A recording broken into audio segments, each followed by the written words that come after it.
our two major types of sequences. We talked about arithmetic, talked about geometric, and our goal, there are other such sequences. Like there's a sequence of prime numbers. This was the Fibonacci kind of sequence. There's just, you could be creative and you can make your own patterns up, right? But what we're going to look at is we're going to try to look at some classic examples and just see what kind of pattern hunters you guys can be. All right, so it says find the next two terms in the sequence. So we've got 160, we've got 80, we've got 40, we've got 20. Michael, what do you think? What would be the next two terms of the sequence? All right, and what were you doing? All right, does everybody concur with that? Okay, what would the next term after that be? 2.5. Okay, so 5 halves. I'm going to encourage you guys to avoid decimals and embrace what? Fractions. Use fractions. Very good. Let's see here. Fredo, how about number 2? What do you think?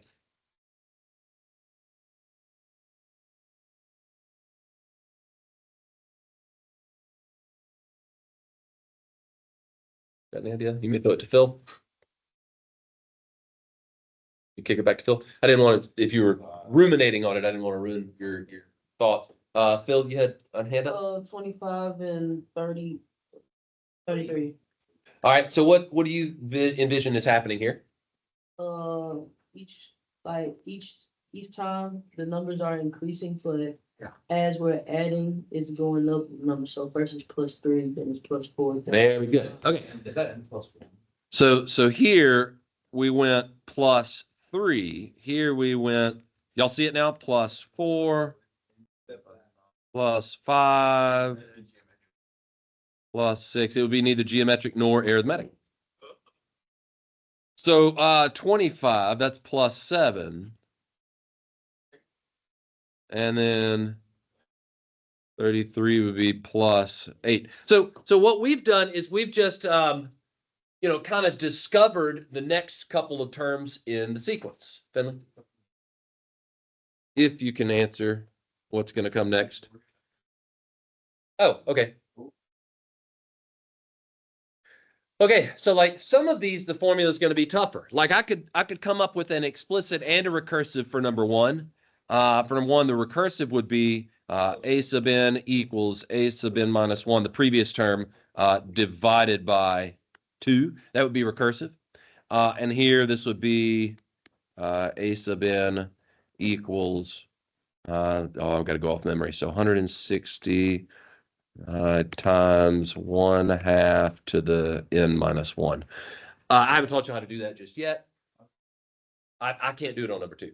So what I was going to say is if it fits an arithmetic or a geometric, that's it. That's a skill set that I've got and that you guys will learn.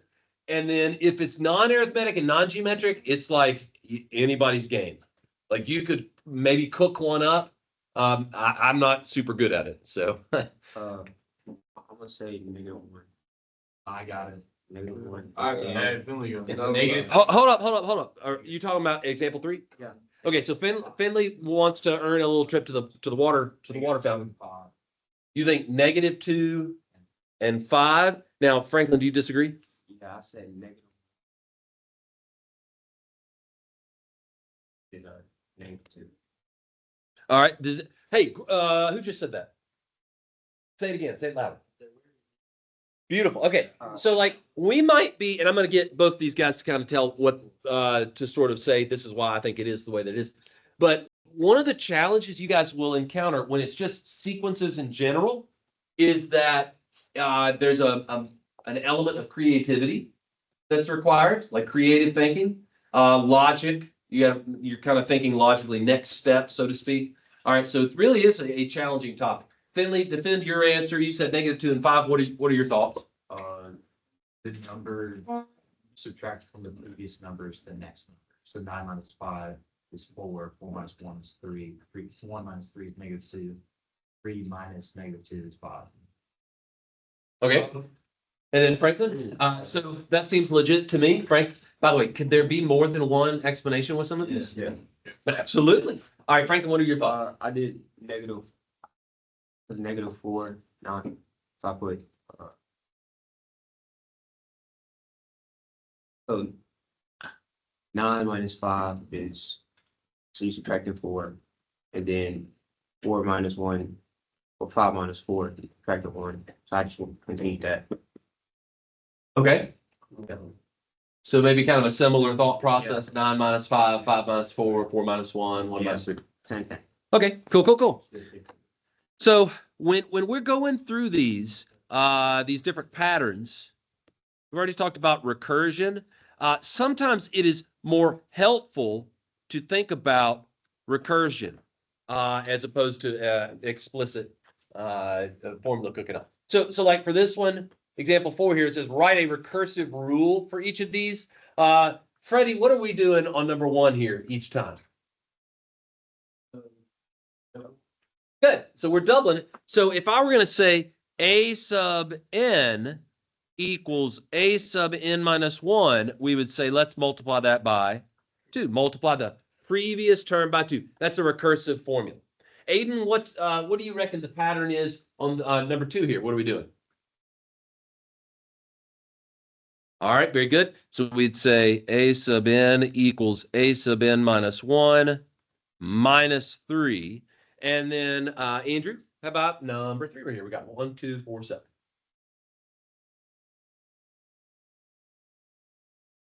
So difference of 1, difference of 2, difference of 3, similar pattern. Now, how do I define that recursively?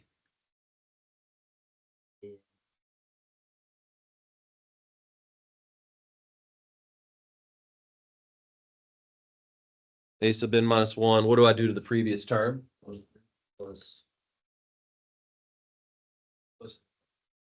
Plus n. Very good. Very good. That's not immediately obvious to a lot of people.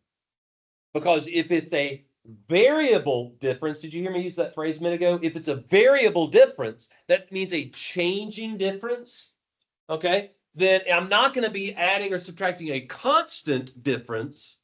I'm going to be adding or subtracting something that changes. And it changes depending on where you're at location-wise in the sequence. Nash, wake up. Matter with you? Sleepy? All right. So recursion, Kenneth? What number 3? Wouldn't that formula be number 2? Let's go 1, 2. Wouldn't that get a 3? Or were you talking about number 2? No, number 3. This third one, number 3. You do a sub n minus 1 would be 1 plus n, which is 2. So wouldn't you get 3? Okay, so let's test it out then. That's a good point to bring up too before we get into explicit. To test out, we just pick let n equal 1. And so, okay, so a sub 1 will be a sub 0 plus 1. Now, a sub 0 we didn't have, so it was nothing. And is a sub 1 1? Yeah. Good. Okay, so that checks out. Now let n be 2. So we're going to do a sub 1 plus 2. Okay, what is a sub 1 plus 2? Be 3. And that's what your point was. All right, so it doesn't look like it holds. Should it be maybe adjust this to n minus 1 then? Does that affect anything? The previous term plus 0 kind of doesn't get started then. So it would be a sub 1 plus 1. First term plus 1 works. All right, what if n were 3? Second term plus 2. That looks better. Doesn't it? What about 4? Let's test out one more data point. 4, 4, 3, 3. Third term plus 3. Yeah, that looks much better. Good catch, Kenneth. And Stephen, I think you were in on that too.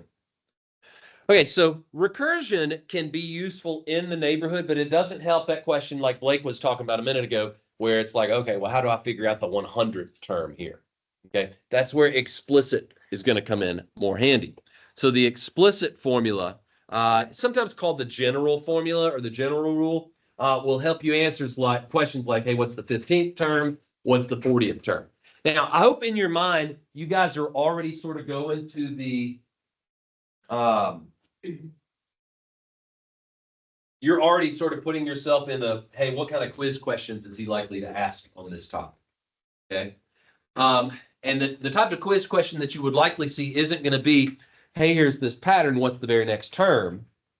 That's low hanging fruit. That's sort of entry level. But it would be, hey, here's some sequence. I'm going to tell you a little bit of information about it, and you tell me more. Like we did with our parabolas. Maybe I give you the focus and the vertex, and I ask you for the directrix. By the way, did y'all get my email? I sent an email first period today. Yes, I did. Yes. Okay, perfect. On Delta Math, there is, I mentioned this maybe 2 days ago, there's an opportunity for you guys to earn some points back on your parabolas quiz. It's a 10-question Delta Math assignment. It's optional, and it's due Friday at 3. You can do it at home. You can do it at school. I don't care, whatever. But just get it done by 3 on Friday.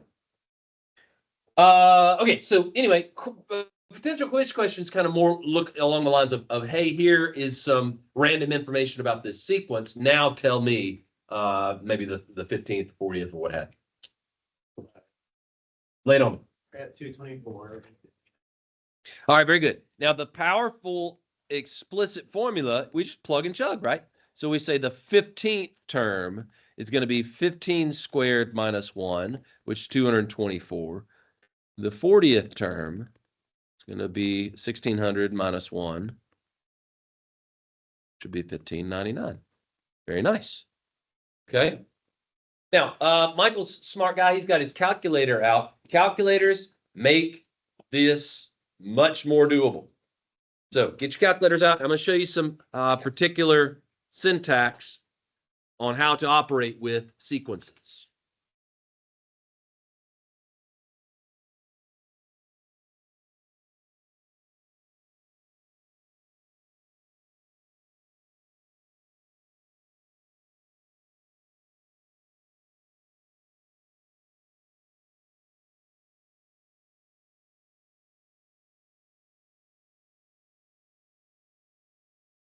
All right, get this out of the way. There we go. Got some old stuff we were working with last time. Home screen clear. Okay, everybody ready? So there are different ways to approach doing this. And in fact, I always forget the way that summation now. There's a elegant way of doing it that I always forget. I just go through the catalog. So I'll show you the catalog. I'm going to hit second 0, and that takes me to the catalog menu. Oh, actually, you know what? I'm reading right here. I've got it typed in where it's in the statistics menu. We'll go I'll show you the elegant way first, and then we'll do the catalog way that I've used. All right, so back at your home screen, if you hit second stat, excuse me, second stat. Yeah, there it is. Okay, so second stat, right, and then it's the 5th option. Okay, SEQ for sequence. And that's where you could find your sort of app for running these sequences. Okay, so it says expression. That's going to be our explicit formula. So we'll just practice with this example that Michael was just working with. So we'll do x squared minus 1. Variable I'm using is x. I'm going to start at the first term. How many terms do y'all want to go through? That's boring. How about we do 30? We'll go every one, and then I'll run it. And so what that's done now is that's given me the 30 terms of that sequence. X, I just used X. You could technically use whatever variable you want. Mike? 1. So step would be like if you wanted to skip every other term, you could maybe make it a step of 2. Or if you wanted to skip every 3 terms, you want to go get some water? Wake that butt up, baby. Okay, let's try it again. This time we'll go through the catalog. So second 0. Catalog's alphabetized. So I'm going to hit the S button and I'm going to scroll down to SEQ with parentheses. I'm going to hit enter. And I'm just going to type in that same syntax on the home screen. I'm going to do the explicit formula. I'll use this one over here on the sideboard that I've got 5 plus 3. In this case, I'll use n just to show you can use a different variable. And then the syntax is comma, what that variable is, comma, your start, comma, your stop, comma, we won't do 30 terms.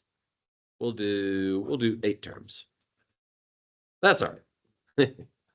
And then comma, your step, close parentheses, run it. And there's my 8 terms of that sequence. The second step, 5. Second step, right, 5. Second step, right, 5, and then just run it like that. But it requires you to have the explicit formula spelled out. Okay? Everybody good with that? Yeah. Now, what is annoying about this is if they asked you for, like they asked Michael for the 40th term, Michael's not going to want to sit there and do terms 1 through 40 and then just scroll all the way to the right. So is there a clever way that you think you could figure out how to get the calculator to tell you the 40th term? Okay, good. So you can either change the step to 40 or you could start at 40. Like, re-enter it and then don't hit another key other than right. Try that. That got you? It's like once you leave, I think it doesn't let you come back unless you re-enter it. All right, everybody good on the calc? Yeah.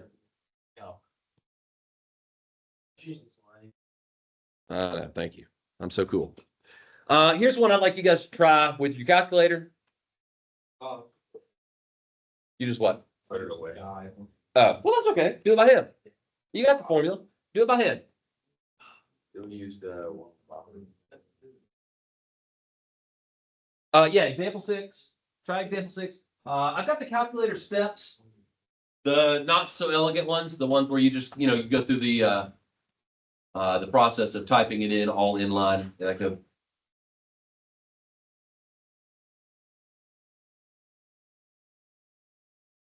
so we want to find the first 5 terms.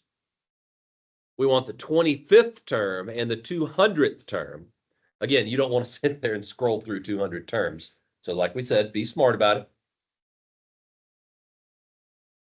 And then I'm asking you on number 2 here, write a general rule, that's explicit formula, for this sequence. So I'm going to try to push you a little bit now towards where we're actually writing out the rules for this.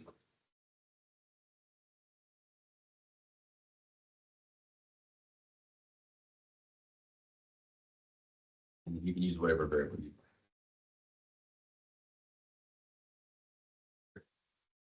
Have you done much work with sequences yet?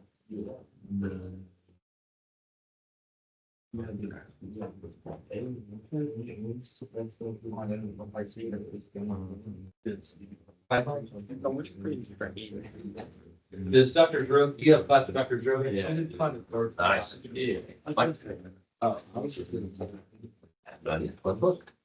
Okay, so first 5 terms, I'm gonna do them by hand just so I can commiserate with Kenneth. First 5 terms. Okay, so 1 times 3 is 3. 3 minus 13 is negative 10. 2 times 3 is 6. 6 minus 13 is negative 7. And from there, I know what I'm doing. I'm just adding 3 each time. So negative 4, negative 1, 2. Okay, now the 25th term, 25 times 3 is 75. Take away 13 would be 62. And the 200th term, that's going to be 600 minus 13 would be 587. I'm so glad you acknowledged that. These can be easier to do by hand if you're given the explicit formula and you practice a little bit. Okay. So, questions about example 6, part 1? Yeah. All right. Now, do we have a rule yet? Anybody cooked up a rule that works? Mario? You would 4 be the first term in Yep. sequence? Yep. Mike? A base n or a sub n was it +1? A sub n. Oh, general rule means explicit, so don't do the recursive one. And by the way, recursive, if I give you the first, several terms of the sequence, recursive's very easy, very doable to kind of put that on paper. But where that recursive kind of stinks is, okay, now what if I'm asked for the 200th term? That's where we want the explicit. Blake? I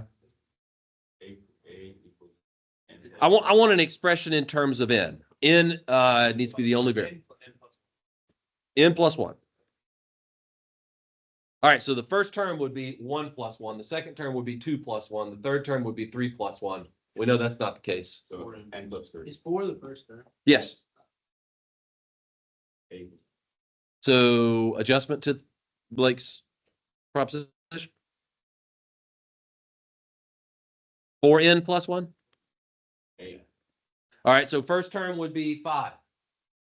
Second term would be 9.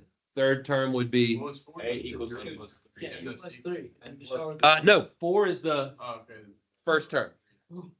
So we want to do what? 8 equals n plus 3. N plus 3. Okay, now that seems much better. 1 plus 3, 2 plus 3, 3 plus 3, so on and so forth. Okay, now, is it fair to say you guys kind of cooked that up, just guess and check and kind of brute forced it? Okay, Yeah. I'm going to teach you how to get it just like that every time. All right, because this is what type of sequence? Arithmetic. Because it's arithmetic, I'm going to teach you how to cook up the explicit formula for any arithmetic sequence that you come across. Okay. Let's see here. How about this last one? Is this last one arithmetic?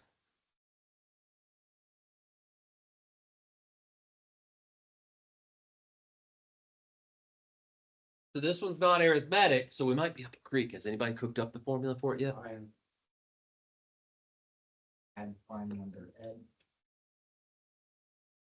But it's, Well, that's not. add one, then add. Add the next odd number of the sequence. Add one, then. Come again? That's not arithmetic. Correct. This is not arithmetic. The difference here would be 2. The difference here would be 3. The difference here would be 5. The difference here would be 7. The next odd number of the sequence. I wonder, hey, you know what? Because I stink at this, I'm gonna do a little investigating. I'm gonna do a little bit of Oh, and how you should. Counting by twos in our starting. can we You might have did that. let's do this. Can I go chat GPT? Hold on. Well, let's see if you and chat agree. Okay. Good grief. Okay, hold on. Odd number, but I'll try to put that. Welcome back. Plus. Why do I have to sign in, chat? Agree. Okay, let's see here. I need you to come up with the explicit formula for the following sequence of numbers. -1, 0, 3, 8, 15. All right, what do y'all think? Is chat gonna do it for me? I think it's gonna be something. I think it's gonna be something like black arrow, but on the. This guy? It doesn't work if you just like hit it. Sometimes it does. Yeah, that's not very rare.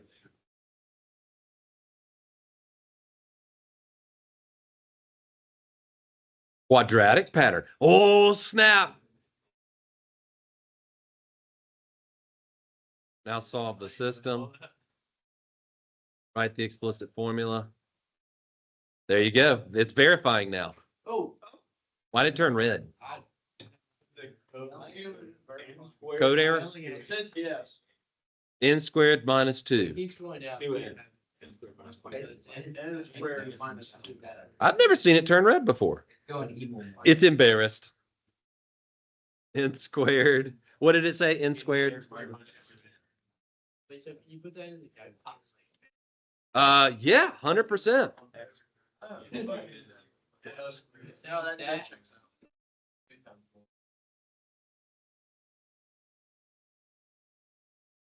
How do you get 3 then?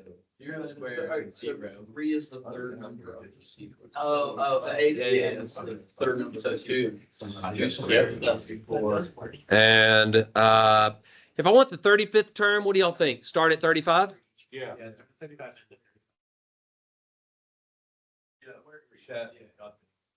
I'm gonna teach you. 11:55. There we go. Wow. Wow.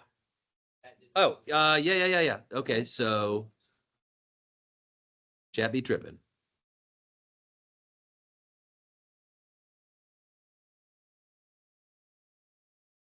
Oops, hit the wrong thing. -1, 0, 3, 8, 15, 24. Okay, there we go. Now, this is a great illustration of how we can use AI to teach us. Okay, and it once it said quadratic, it clicked with, oh, okay, I know how to teach these guys to do this. Delta Math has a good way of explaining this too. You know how there wasn't a common difference between each term, but it was a variable difference? Okay. But did that variable difference itself have a common difference? Yes. So that's when it becomes quadratic. And so what they did was they walked through, can I pull up chat still? They walked through and they talked about how, okay, it's going to have a quadratic formula. There's 3 parameters, A, B, and C. And then they just use those 3 data points of I'm going to let the first term, I'm going to let the second term, let the third term. So they solved out, there's my first term, there's my second term, there's my third term. There's when n is 1, n is 2, n is 3. And they solved that 3x3 system. And once they solved for A, B, and C, they got the quadratic equation there. Right, and that was our explicit formula where A was 1 and B was -2.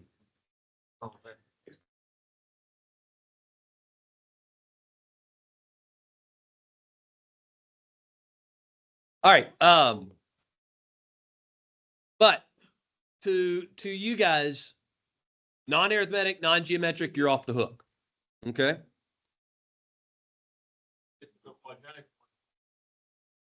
Correct. They're not. Geometric, what I tell you, is exponential.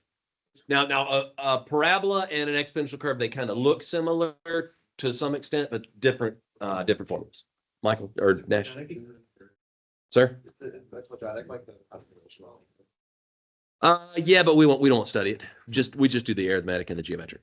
All right, so here's what I'm gonna end you with, or end class with, and then you've got a little delta math. Shouldn't take more than about 15 minutes, I don't think. The way to come up with your explicit formula for arithmetic sequences, okay? The nth term is going to equal the first term plus n minus 1 common differences. I would very highly recommend that you write that in your notes. That's the explicit formula for an arithmetic sequence. Okay? Arithmetic sequence. Yep. So that's that one that follows the linear pattern. Yeah. D is your common difference. And the way that you find your common difference is through subtraction. You would just think recursively. So the common difference equals the nth term minus the n minus 1th term. That's how you find your previous or your common differences. You just subtract current term minus the previous term. That should be common difference. Yep. That's the only difference between yeah. So it would only be quadratic when you only have a common difference of like It's weird to phrase it this way, but it's Delta Math will explain it that way. The common difference of the variable differences. So like when y'all saw, we'll just make something simple. 2 and then 5. Let me think. No, that's 4. And then 7 and then 11 and then 16, right? Like this is an example of what we were talking about there. That doesn't have a common difference. What's the difference between the first 2 terms? What's the difference between the second two terms? What's the difference between the third two terms? Does this sequence have a common difference? Yes. 1, 1, 1, 1, therefore quadratic. You know what I'm saying? And that's what Delta Math would explain if you came across one of those randomly. And that's what chat was talking about. If the differences between your differences is common, then it would be that quadratic kind of pattern. Again, y'all are off the hook on that. You do not have to know that. You just need to know what's in blue. Would we have to know that, like, are we gonna Nope. do that in like calculus or anything? Nope. Pre-calculus? Nope. It is just one of those random, weird kind of branches that maybe you come across every once in a blue moon, and you would use chat or the internet for helping out. So let's talk turkey here. Do you guys have a little Delta Math assignment?